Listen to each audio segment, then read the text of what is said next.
everyone, my name is Justin. Welcome to the channel where I like to take a look at games, classic and modern, and kind of give our thoughts on how they appeal to different generations. Today we're taking a look at Unicorn Overlord, a spiritual successor to the long-absent Ogre Battle series, and a game that came out of nowhere at a late 2023 Nintendo Direct. Brought to us by Atlas and the masterful design team Vanillaware, it's time to finally see if this is a triumphant return or a passing whisper in the wind.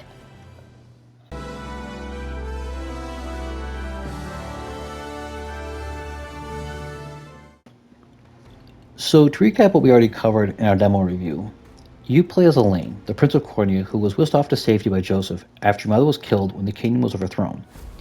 Through 50 hours of gameplay, you, as the leader of the Liberation Army, seek out allies and answers as you build up your strength to reclaim your kingdom, avenge your mother, and bring peace to a land torn apart by war and greed. Each of the 5 regions have their own saga, so there's a lot more to the story, but we really want to try and avoid spoilers.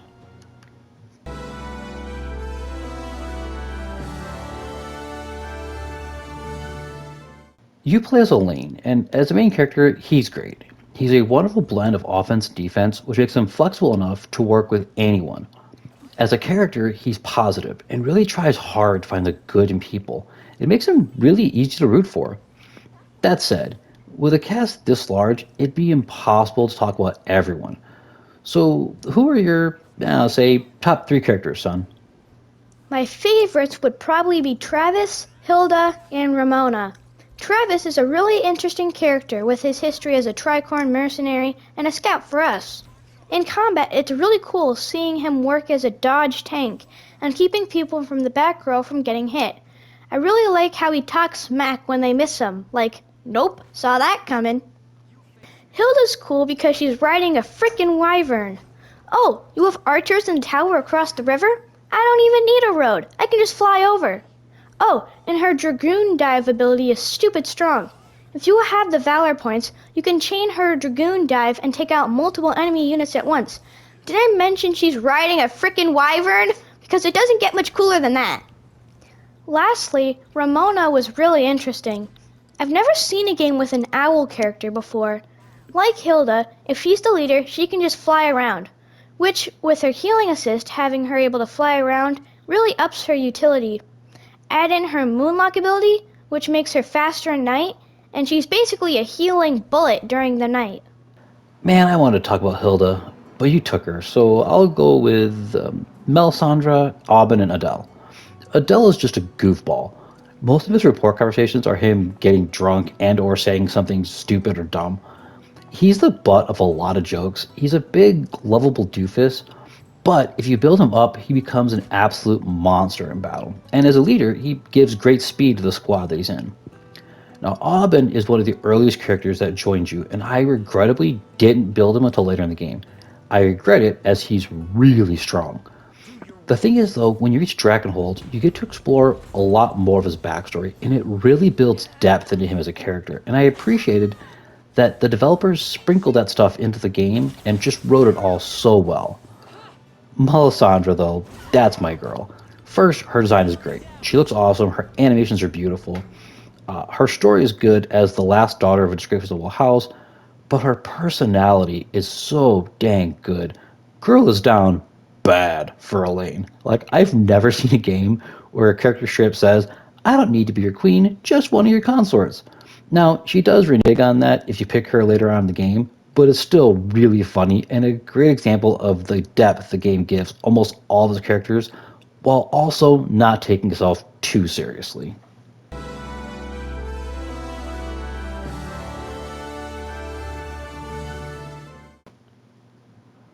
Graphically, this game is peak Vanillaware in all the best ways. The art is beautiful, the world map and character designs are fantastic, the animations are awesome.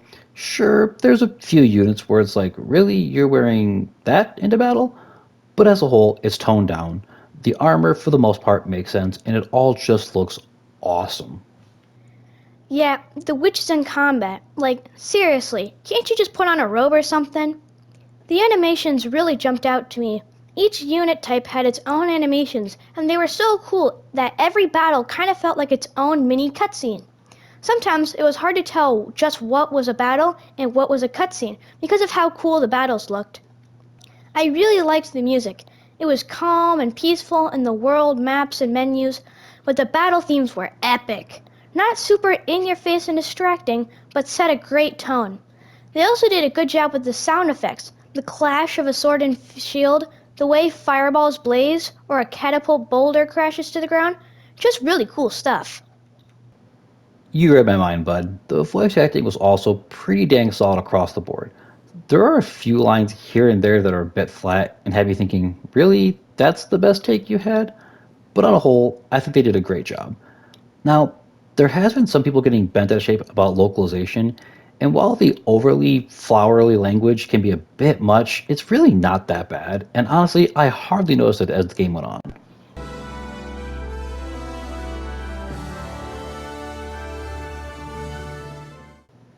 Unicorn Overlord is a strategy RPG that leans heavily into the real-time strategy element in battle. You can structure your squad of up to 5 units from a massive roster of characters and however many mercenaries you want to hire, build them up, and send them off to war. You liberate towns in the various regions as you move towards the capital of the area for the final confrontation to free the Five Nations and eventually Fevrith itself. It's a straightforward enough of a loop, and I personally really enjoyed the battles. That said, there's a lot of classes to take into consideration here. If you have the right combinations to counter the enemy units, battles go smoothly. But if you don't, the difficulty can really ramp up. The issue I had is there's a lot of unit types, and it's difficult to remember what counters what. And while you can always go into the library to review the game tips, it requires diving into menus, which really takes me out of the moment. Skill problem. Boy. I've never played an RTS style game before. It was really interesting and cool, but the gameplay loop did get a little stale for me. Like, here's a battle, here's a battle. Oh, you're bored? Well, here's another battle. If I wasn't running around collecting items for deliveries in town, I was in a battle. And while the battles are fun, I would have liked something to break up the loop a bit. Yeah, I can see that. It obviously didn't bother me, but I agree. Something to break up the monotony would have been nice. I think the rapport conversations are meant to be that break you're looking for, but I do think the game could have used something else to help. Speaking of those conversations, though, my god, are they great. The game does a brilliant job of building up characters. Whether it's Scarlet being a terrible cook, Adele getting drunk and being stupid, Travis reconnecting with his sister, or Rosalinda teasing Elaine, they all add a lot to the individual characters. There's also something to be said for the depth these have. You could have someone from Drakenhold befriend someone from Bastoris, and they'll actually have conversations and build up a friendship. It's a great detail and really helps sell that these people from different walks of life are coming together as comrades in arms while adding comic relief. That said, it is a bit weird when Elaine's confessing his love and devotion to every character, only to just pick one at the end. I would have liked it more if each character had a set ending to their rapport conversations, and a special conversation if you went to like a tier rank above that. As it is, it kind of feels weird and makes Elaine inadvertently a giant playboy.